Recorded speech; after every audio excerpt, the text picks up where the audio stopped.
ukulima wa samaki. Tukiunaga njara riri itigarite wiki igiri kigomano kia ugendi wa maini kana mburu economy gikorwo gigitafanio guku bururi-ini, atongoria a mabũrũri makiria ma 10 marikitie gukindira ni magekinyia kigomano-ini giki kiria gitanyitwo gukanekinyo ni ajumbe 7,000. Blue economy has no definition by consensus that's agreed.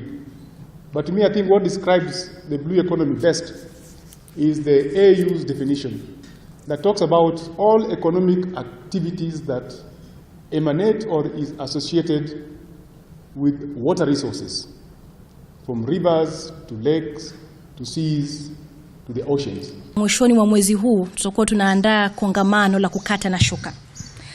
Litakuwa ni kongamano la kwanza kabisa ulimwenguni kuhusiana na udumishaji matumizi ya rasilimali za baharini na ustawi wa kiuchumi katika jengo la KICC, yani Sustainable Blue Economy Conference.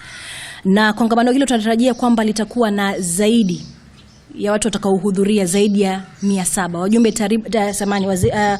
Wajumbe 7,000 ambao wanatarajiwa kuweza kufika katika kongamano hilo kuweza kujadili jinsi ya kutumia kikamilifu rasilimali za baharini kwa ustawi wa kiuchumi.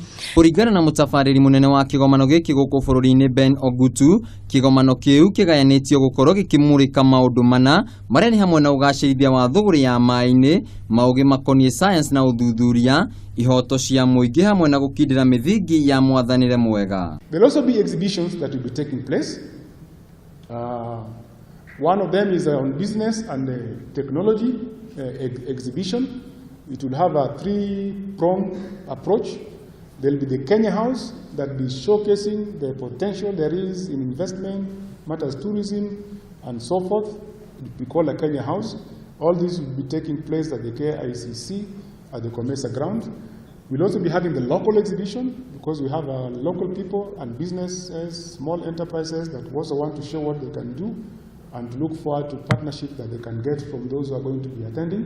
Augite no mathiite na mbere makigwatagira uteithio wa kibeca kuma mabũrũri matiganite na niguo kugomania budget yao ya muigana wa milioni 800 na haria gwa kahinda-ini gaka bũrũri wa Japan na Canada ciranire kunyita itemi nene. Made the appeal, we indicated a budget of about 800 million.